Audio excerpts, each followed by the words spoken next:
ஒரு கேள்வி, இந்தியால ரொம்ப மிஸ் பண்ற விஷயம் என்ன? உங்களுக்கு பிடிச்ச இந்தியன் ஃபுட் என்ன? பிடிச்ச இந்தியன் ஃபுட் சொல்லிட்டேன். இட்லி, அண்ணாமலையார் கோவில், தயிர் சோறு, புளியோதரை, கோயில் பிரசாதம் தாங்க. அதுதான், வேற ஒண்ணும் கிடையாது.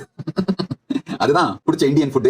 மிஸ் பண்ற விஷயம் அப்படின்னு கேட்டீங்கன்னா, உண்மையா சொல்லணும்னா எதையும் மிஸ் பண்ணலைங்க. காரணம் என்னன்னா, அண்ணாமலையார் கோவில அண்ணாமலையார தரிசனம் பண்றது. அதான் ரொம்ப நான் செரிஷ் பண்ணி என்ஜாய் பண்ற ஒரு விஷயம். என்னுடைய வாழ்க்கையோட ஒரு இனிமையான உணர்வுகள் அண்ணாமலையார் நான் தரிசனம் பண்றது தான். ஏன்னா அங்கேயே பிறந்து அவரையே பார்த்து அவருடைய வளர்ந்ததுனால தரிசனம் பண்றதா. ஆனா ஒரு நல்ல விஷயம் என்னன்னா, அண்ணாமலையார் நினைக்க முக்தி. ஒருவேளை சிதம்பரத்துல நடராஜ மேல பக்தி வந்திருந்தா தரிசிச்சாதான் முக்தி. திருவாரூரா இருந்தா பிறந்தாதான் முக்தி.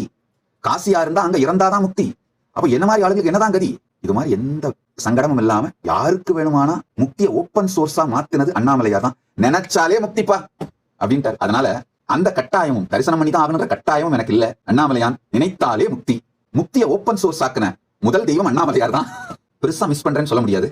எனக்கு என்ன வேணுமோ, என்னுடைய வாழ்க்கைக்கு என்ன வேணுமோங்க, அது எல்லாத்தையும் ஆர்கனைஸ் பண்ணிக்கிட்டேன். காலையில இருந்து யோகா பண்ணுவேன், சிவ பூஜை பண்ணுவேன். எனக்கு சிவ பூஜைக்கு என்ன வேணுமோ, மரம்லாம் இருக்கும். எல்லா விதமான பூக்கள் சிவ பூஜை பண்றதுக்கான நந்தவனம் வச்சிருக்கோம். என்ன வேணுமோ பசுக்கள், இந்தியாவில இருந்தே பசுக்கள் எடுத்து வந்து வச்சிருக்கோம். அதோட பால் எடுத்து அதுல பூஜைக்கு தேவையான பால், நைவேத்தியம், மத்த பஞ்சகவியங்கள் இதெல்லாம் பண்ணிக்கிறோம். மிஸ் பண்றேன்னு வேற ஒன்னும் சொல்றதுக்கு இல்ல. ஒருவேளை என்ன மிஸ் பண்ற பக்தர்களை மிஸ் பண்றேன். யார் யாரெல்லாம் என்ன மிஸ் பண்றதா நினைக்கிறீங்களோ உங்களை எல்லாம் நான் மிஸ் பண்றேன் அப்படி வேணா சொல்லலாம். அவ்வளவுதான். ஒரு கேள்வி, இந்தியால ரொம்ப மிஸ் பண்ற விஷயம் என்ன? உங்களுக்கு பிடிச்ச இந்தியன் ஃபுட் என்ன? பிடிச்ச இந்தியன் ஃபுட் சொல்லிட்டேன். இட்லி, அண்ணாமலையார் கோவில், தயிர் சோறு, புளியோதரை, கோயில் பிரசாதம் தாங்க. அதுதான், வேற ஒண்ணும் கிடையாது.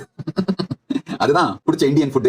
மிஸ் பண்ற விஷயம் அப்படின்னு கேட்டீங்கன்னா, உண்மையா சொல்லணும்னா எதையும் மிஸ் பண்ணலைங்க. காரணம் என்னன்னா, அண்ணாமலையார் கோவில அண்ணாமலையார தரிசனம் பண்றது. அதான் ரொம்ப நான் செரிஷ் பண்ணி என்ஜாய் பண்ற ஒரு விஷயம். என்னுடைய வாழ்க்கையோட ஒரு இனிமையான உணர்வுகள் அண்ணாமலையார் நான் தரிசனம் பண்றது தான். ஏன்னா அங்கேயே பிறந்து அவரையே பார்த்து அவருடைய வளர்ந்ததுனால தரிசனம் பண்றதா. ஆனா ஒரு நல்ல விஷயம் என்னன்னா, அண்ணாமலையார் நினைக்க முக்தி. ஒருவேளை சிதம்பரத்துல நடராஜ மேல பக்தி வந்திருந்தா தரிசிச்சாதான் முக்தி. திருவாரூரா இருந்தா பிறந்தாதான் முக்தி.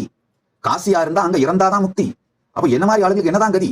இது மாதிரி எந்த சங்கடமும் இல்லாம யாருக்கு வேணுமானா முக்திய ஓப்பன் சோர்ஸா மாத்தினது அண்ணாமலையார் தான். நினைச்சாலே முக்திப்பா அப்படின்ட்டார். அதனால அந்த கட்டாயமும் தரிசனம் பண்ணி தான் ஆகணுன்ற கட்டாயமும் எனக்கு இல்ல. அண்ணாமலையான் நினைத்தாலே முக்தி.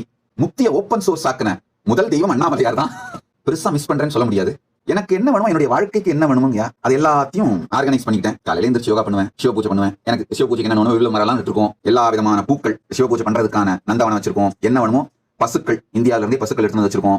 அதோட பால் எடுத்து அதுல பூஜைக்கு தேவையான பால், நைவேத்தியம், மத்த பஞ்சகவியங்கள் இதெல்லாம் பண்ணிக்கிறோம். மிஸ் பண்றேன்னு வேற ஒன்னும் சொல்றதுக்கு இல்ல. ஒருவேளை என்ன மிஸ் பண்ற பக்தர்களை மிஸ் பண்றேன்.